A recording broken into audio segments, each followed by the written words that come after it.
Let's get you your top stories now as our reporters crisscross the country ahead of the voting stations opening at 7 o'clock today on voting day. South Africans heading to the polls to vote in the local government elections. Voters will choose from 60,000 candidates and over 300 political parties to elect councillors for 257 municipalities. So as I said, our reporters stationed in strategic areas across the country. Mohlaoli is in Mangaung in the Free State, and Nasiphi joining us there from Cape Town. Tumaole, let's begin with you this morning. Tell us about Mangaung. It's a metro which has for years been beset with problems of corruption, of maladministration. The electorate there will tell you about housing issues, jobs issues. Have they decided who they will give their vote to today, and what is influencing that decision from what you're hearing?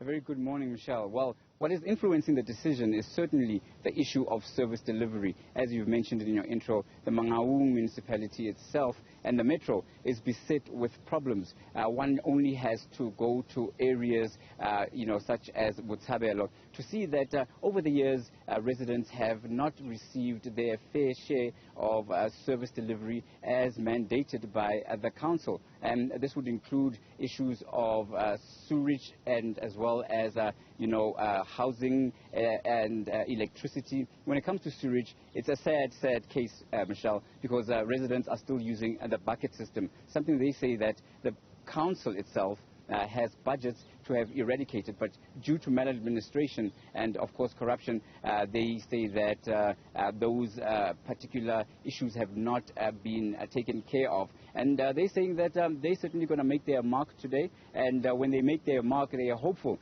that things will change. Another issue that is of concern is the issue of water as well as electricity. Now, the municipality here has set up an electricity outlet which is then supposed to collect revenue. Residents are saying that it's unfair because after COVID-19, many of them have been laid off. And so on the issue of electricity, at least, many say that they can't afford to pay for that service, including refuse removal and, of course, water services. Now, this has left the municipality between a rock and a hard place, really, because without the revenue collection, the municipality cannot roll out the services. So it's something of a catch-22 and a perfect storm, whichever way you look at it. An acting mayor has now ascended to power, that is Mohlaoli, and he has promised in the short time that he has been at the helm that he will be working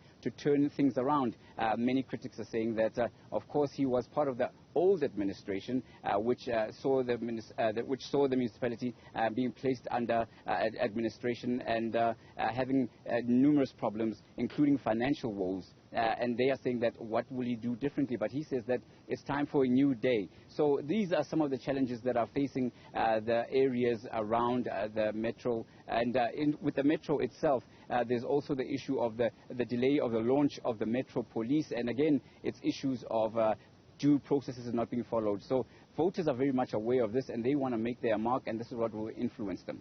Back to you, Michelle. Thanks very much for that. Mohlaoli is live to us there in Mangaung. Let's take you live to the Western Cape now. Nasiphi joins us now live in Cape Town. Nasiphi, projections really in terms of the polling and the numbers that we're seeing in Cape Town. All of those projections, at least most of them, point to quite a successful win by the Democratic Alliance these elections. Are there any issues that the DA has been through over the past few weeks? And there are a number of them. The Phoenix election campaign poster is just one of those issues. Do you reckon that's going to have an impact on the numbers in Cape Town?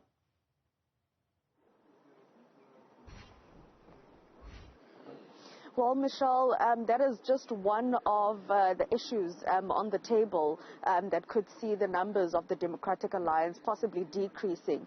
But a number of political experts have also put on the table that the number of political parties that are contesting in these local government elections in the city of Cape Town and also the Western Cape, including the high number of independent candidates, could just see the numbers of the Democratic Alliance, including the official opposition, which is the ANC in the city of Cape Town, reducing. However, we have spoken to a number of independent candidates, including the newly formed parties, who have said that they are more than, open and willing to work with the Democratic Alliance should certain bylaws be looked into. And that can also be one of the challenges for the Democratic Alliance in the city of Cape Town. I mean, they've come under numerous fires for the recently amended bylaws, which is the streets, noise nuisance, including public spaces, and also that bylaw that speaks to the newly formed informal settlement, giving the city of Cape Town powers to remove and also to remove people who are trying to occupy or who have occupied government land or even land that has been earmarked to build houses. Nasiphi, the Good Party, Patricia de Lille's Good Party, also contesting the elections in Cape Town. What are you hearing in terms of possible support going her way?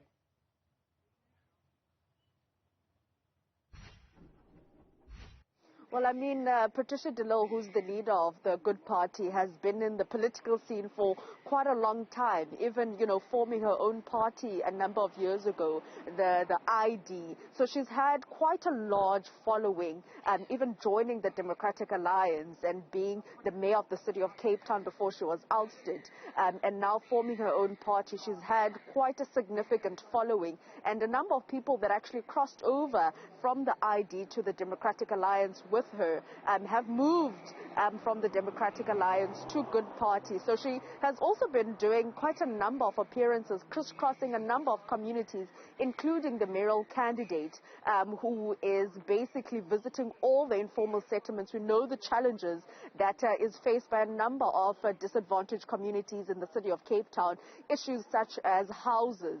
We know that there is a significant backlog when it comes to housing in not only the city of Cape Town, but the Western Cape in its entirety, including issues of service delivery and sewerage in places like Samora Machel and Khayelitsha. In places like Samora Machel, the community there says that criminals have ended up taking advantage of the lack of service delivery in that community, which has ultimately seen huge potholes because of the sewerage that sometimes stays in that informal settlement in the roads for quite a number of time, leading to those potholes. And ultimately, when people are driving in those communities, they have to slow down, which is when criminals then pounce on them, particularly the Uber and Bolt drivers, where the CPF has on numerous occasions called on them that before they drop off, their people, they need to first stop at the police station and sometimes get an escort.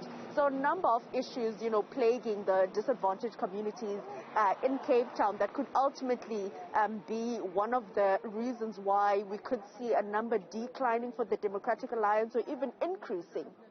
Yeah, several touch points there in Cape Town and in Mangaung as well. Let me thank both of our reporters, Tumaole Mohlaoli joining us there from Mangaung in the Free State, and Nasiphi in Cape Town in the Western Cape. She's there at a voting station in Sea Point. Thanks very much indeed.